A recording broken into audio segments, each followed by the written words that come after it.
Friends welcome back to my channel. আমি তিন্নি চলে এসেছি তোমাদের সাথে আরেকটা নতুন ব্লগ নিয়ে। তোমরা সবাই কেমন আছো? আমি খুব ভালো আছি। আর আজকে আমি অনেক দিন পর ব্লগ করছি, ওই জন্য আজকে আমার মনটা খুব খুশি। বাড়িতে এসেছি, বাড়িতে জাস্ট এই এসে ব্লগ স্টার্ট করে দিয়েছি। অনেক দিন জানি অনেক দিন পর আমি ব্লগ দিচ্ছি, মাঝখানে একদমই ব্লগ দিয়ে উঠতে পারিনি। তার কারণ ওখানে অফিসের কাজ থাকে, যার জন্য দুটো দিক দেখা হয় না। ইউটিউবে মানে ভিডিও দেব, তারপরে এডিটিং করো একদমই দিতে পারি। তাও চেষ্টা করি যতটা শর্ট ভিডিও দেওয়ার। জানি ব্লগ না দিলে প্রায় আমার কত 1 মাস মতো হয়ে গেছে আমি ব্লগ দিইনি। ইরেগুলার হয়ে গেলে চ্যানেলটার রিচটাও কমে যায়, ডাউন হয়ে যায়। তো যাই হোক, চলো আজকে ব্লগ করছি। আমি যেদিন মানে চেষ্টা করি যেদিন ব্লগ করি একদম মন দিয়ে ব্লগ করি। তো চলো আরেকটা যেটা কথা বলবো, আজকে আমি বাড়িতে এসেছি। মা কেমন আছে না, যে আমি যেহেতু অনেক দিন এতে ছিলাম না, ব্লগ দিতে পারিনি, তোমরা হয়তো জানবে না। মায়ের খুব শরীর খারাপ হয়েছিল। আমি এখান থেকেই বলে দিচ্ছি, তার কারণ ওখানে গিয়ে তোমাদের মাকে দেখিয়ে দিচ্ছি। মা এখন আগের থেকে অনেকটা ভালো আছে। মা মানে ভর্তি হয়েছিল আগের মাসে, জুন মাসের কথা বলছি। জামাই ষষ্ঠীটা কবে ছিল আমার মনে নেই। জামাই ষষ্ঠীর আগে থেকে আমার হসপিটালে ভর্তি ছিল। এই জুলাই মাসের এই 1 সপ্তাহ হলো মা জাস্ট বাড়িতে এসছে। তো চলো মা কেমন আছে এদিকে। মতি ওখানে ঘুমোচ্ছে। তো চলো দেখো কবিতা পিসিকে তোমরা আমার বিয়ের আগের ব্লগে দেখেছি, আবার কবিতা পিসি চলে এসছে। এই যে মা, টিভিটা বন্ধ করো না, ওখানে সবাই তোমার কথা খুব জিজ্ঞেস করে। মা মিউট করে দিলাম। হ্যাঁ, এবার দেখো পাখাটা অফ করে দেবো। এই দেখো মাকে দেখো কেমন আছো বলো। শরীর ঠিক আছে এখন? মোটামুটি। কেন মোটামুটি কেন? প্রবলেম আছে তাই মোটামুটি। তো মা আগের থেকে অনেকটা ভালো আছে। মাকে বলি মনে জোর রাখবে, মা সেটা একদমই করে না। মানে কি বলতো, আমার মানে মায়ের থেকে বয়স্ক যেটা আমার সবসময় মনে হয়, মানে মায়ের থেকে বয়স্ক তারাও অনেক কিছু করছে, পাহাড়ে যাচ্ছে তাই না? মায়ের মনের জোর একটুও নেই, পাহাড়ে যেতে হবে না। মা এমনিও হাঁটা চলো মানে এমনি রাস্তায় করতে পারবে, কিন্তু মায়ের সেই মনের জোরটাই নেই, তাই তো? সেটাও নেই যে আমাকে উঠতে হবে এ করতে হবে, সেটাও নয় মায়ের। সবাই জিজ্ঞেস করে ওখানে রোজ, বলো কিছু। ওই জন্য আজকে আমি ব্লগ করছি যাতে তোমরা দেখতে পাও যে এখন মা কেমন আছে। মায়ের আপডেটটাও দিয়ে দিচ্ছি তোমাদের। অনেকদিন ভর্তি ছিল মা, এই তো 19 দিন। হ্যাঁ 19 দিন না, আরো বেশি। ইয়েস 1 মাস। কি এই রে মাম্মি, মা বলছে 19 দিন কি? এখন পাখাটা অফ করে দিয়েছি, নাহলে এ আসে না, আওয়াজ আসে না। ঠিক আছে মা, এরকম করো। এখন মাম্মিকে রোজ সারাদিন এইরকম মাকে নিয়ে ব্যস্ত থাকে। রান্না হয়ে গেছে। এইবার বলি মায়ের কি হয়েছিল। মায়ের নিউমোনিয়ার ইনফেকশন থেকে, যেহেতু মায়ের বয়স হয়েছে, নিউমোনিয়ার ইনফেকশন হয়ে খুব বাড়াবাড়ি হয়ে গেছিলো।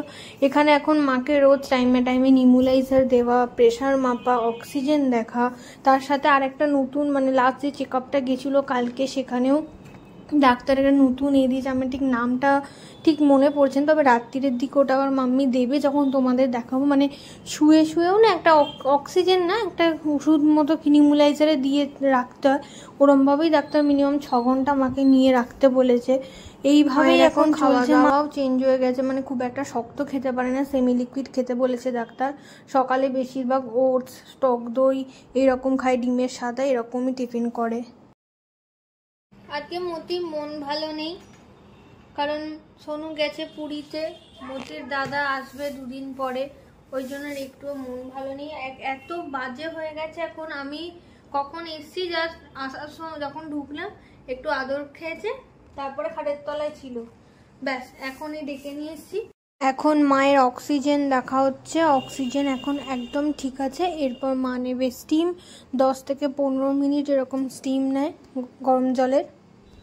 এখন মায়ের ডিনারের সময় হয়ে গেছে। একটুখানি মাকে নিয়ে হাঁটাচ্ছিলাম বলতে সেরকম নয়, একটা কথা আর একটা ঘরে নিয়ে একটু হাঁটতে মায়ের সাথে কথা বলছিলাম। একটুখানি ডাক্তার হাঁটতেও বলেছে, এক্সারসাইজও করতে বলেছে, একটু নিয়ে মাকে বেরিয়েছিলাম। এই মায়ের ওষুধ খাওয়ার টাইম দেখো, কিছু বলো। সব ব্লগে তো আজকে তোমাকেই সব দেখা, তোমাকে সবাই জিজ্ঞেস করে তোমাকেই সবসময় দেখাচ্ছি। বলো আমার পান এখন গালে পান দিয়েছে। ও ঠিক আছে মা, সিগমা মা, সিগমা তাই তো একটুখানি ছেড়ে মুখে। মা তুমি কি সিগমা? জানি না সিগমা। সুবলকে জিজ্ঞেস করো।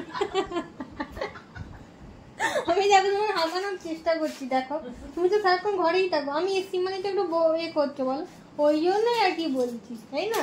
আমরা কিন্তু সিগমা, ঠিক আছে ভালো। ওরা সিগমা বলেই তো ওরা পেয়ে গেল, ঘর পেয়ে গেল, একদম পেয়ে গেল।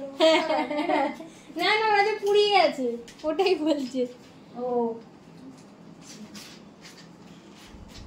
কিছু বলো না আমার ভিউয়ার্সদের, কিছু একটু বলো। ওষুধটা খান তারপরে মাম্মি এখন মায়ের ওষুধ দিচ্ছে। ও মা কিছু বলো না গো। কি বলবো বলতো? পানটা খেয়ে একটা কি বলে নাইটি পরে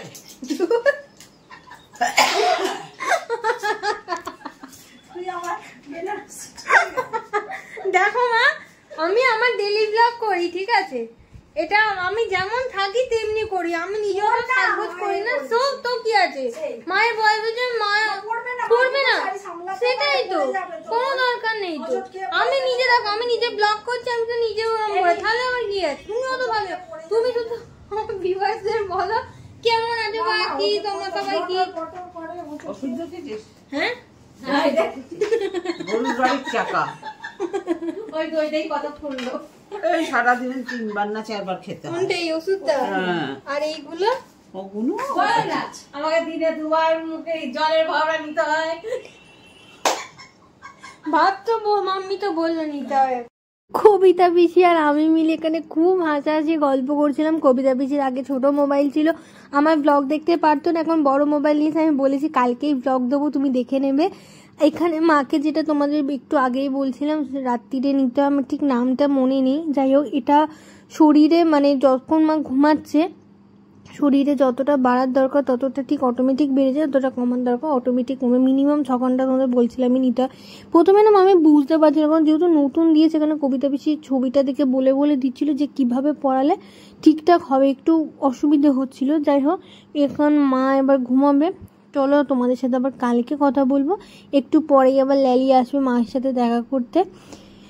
যত তাড়াতাড়ি মা সুস্থ হয়ে যায় তত তাড়াতাড়ি ভালো, আগের থেকে ভালো আছে কিন্তু আরও বেটার হওয়ার দরকার আছে। এখানে মাম্মি দেখাচ্ছিল যে মেশিনটা কি করে কাজ করে, মানে কিভাবে হচ্ছে এটা আপ ডাউন করে কি, ওটা আমাকে বোঝাচ্ছিল যে কখন বেড়ে যায় কখন কমে যায়। যাই হোক আজকের ব্লগটা এতটাই রাখছি। এখানে ল্যালি এসে মায়ের সাথে দেখা করতে, রোজ রাত্রিবেলা একবার ল্যালি আসে মায়ের সাথে দেখা করতে। চলো টাটা, দেখার জন্য।